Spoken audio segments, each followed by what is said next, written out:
bohong.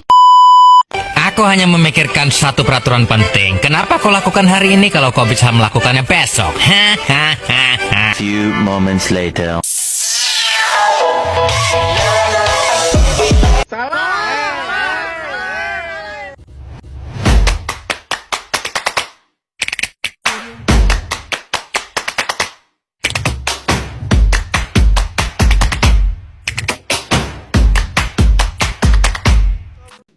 Assalamualaikum warahmatullahi wabarakatuh.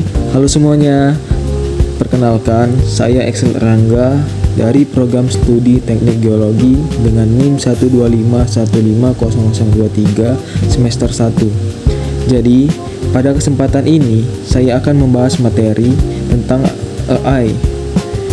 Jadi, tujuan dari video ini adalah memberikan pemahaman dasar mengenai apa itu AI, bagaimana cara kerjanya, aplikasinya dalam kehidupan sehari-hari, sampai bagaimana kita sebagai pengguna bisa memanfaatkan AI secara bijak dan bertanggung jawab. Nah, di sini kita akan membahas tentang apa sih kecerdasan buatan itu. Nah, jadi AI itu adalah teknologi yang memungkinkan mesin melakukan tugas yang biasanya membutuhkan kecerdasan manusia. AI juga dapat mengenali pola, membuat keputusan, memahami bahasa, hingga memecahkan masalah-masalah yang rumit. AI juga tidak hanya sekedar robot, tetapi mencakup sistem dan algoritma yang bisa belajar dari data dan membuat prediksi. Contoh paling sederhananya adalah Google Maps yang bisa menunjukkan rute tercepat, dan ada kamera HP yang bisa mengidentifikasi wajah. Yang terakhir ada rekomendasi film di Netflix. Di sini ada perbedaan antara machine learning dan deep learning. Machine learning biasa kita sebut dengan ML. Machine learning ini memungkinkan komputer belajar dari data. Semakin banyak data yang diberikan, semakin baik kemampuan sistem dalam membuat prediksi. Contoh penerapan ML. Yang pertama, dapat mendeteksi spam pada email. Yang kedua, sistem dapat memprediksi harga saham. Yang ketiga, dapat merekomendasikan belanja di Shopee atau Tokopedia. ML memiliki kemampuan untuk memperbaiki diri melalui proses training dari pengalaman sebelumnya. Sedangkan deep learning atau yang biasa kita sebut dengan DL merupakan bagian dari ML dengan struktur yang lebih kompleks. Jadi, dia ini menggunakan jaringan saraf tiruan. DL digunakan untuk menyelesaikan masalah yang membutuhkan analisis dan kompleks, seperti pengenalan wajah, mobil tanpa pengemudi, atau voice assistant seperti Siri dan Google Assistant. Deep learning ini adalah alasan kenapa AI sekarang sangat canggih dan cepat berkembang. Next, kita akan membahas aplikasi kecerdasan buatan dalam kehidupan sehari-hari. Nah, yang pertama ada asisten. Nah, AI asisten ini adalah sistem kecerdasan buatan yang bisa membantu pengguna melakukan berbagai tugas hanya dengan perintah teks atau suara. Contohnya ChatGPT, Alexa, Google Assistant, Gemini, atau sejenisnya. Bagaimana sih cara kerjanya itu? Jadi, AI itu bisa membaca perintah menggunakan teks atau suara. Lalu AI ini mengenali maksudnya natural language processing atau biasa kita sebut NLP. Lalu AI itu mencari jawaban atau tindakan yang paling relevan. Terus AI memberikan respon yang sesuai dan mudah dipahami. Apa sih yang bisa dilakukan? Jadi AI ini dapat menjawab pertanyaan kayak materi kuliah, info umum, tugas belajar. Yang kedua ada mengatur jadwal, alarm, dan pengingat. Yang ketiga, AI dapat membuat teks seperti email, ringkasan, caption, dan laporan. Dan yang terakhir ada AI dapat memberikan rekomendasi musik, film, atau rute perjalanan lainnya. Jadi, AI ini dapat membantu kita dalam kehidupan sehari-hari. Contohnya, oke Google, rute tercepat ke kampus. Atau ChatGPT, buatlah rangkuman materi UAS, atau yang lainnya lah. Lalu ada alat produktivitas AI untuk pembelajaran. Seperti yang kita ketahui bahwa banyak anak muda ataupun orang-orang yang menggunakan AI. Jadi, beberapa tools AI yang sering dipakai adalah yang pertama ada ChatGPT. ChatGPT digunakan untuk ide kreatif, belajar materi, menjelaskan konsep sulit, menulis email, bikin esai, dan masih banyak lagi. Nah, yang kedua ada Claude AI.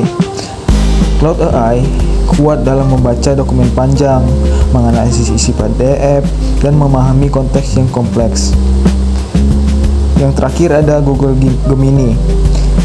Google Gemini terintegrasi dengan Google Docs, Sheets, dan Slides. Cocok untuk presentasi, analisis spreadsheet, dan penulisan otomatis. Dengan tools AI ini, kerjaan yang biasanya butuh 2 jam bisa selesai dalam 10 menit saja.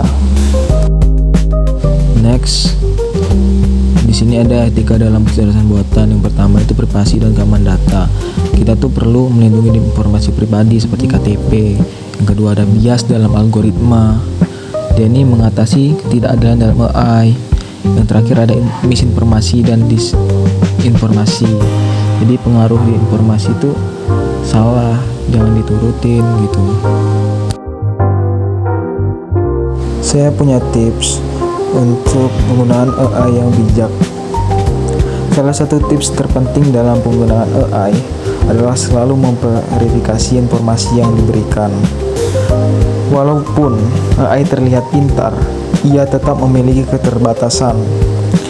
AI bekerja dengan memprediksi jawaban berdasarkan pola data yang pernah dia pelajarin, bukan berdasarkan pemahaman nyata seperti manusia.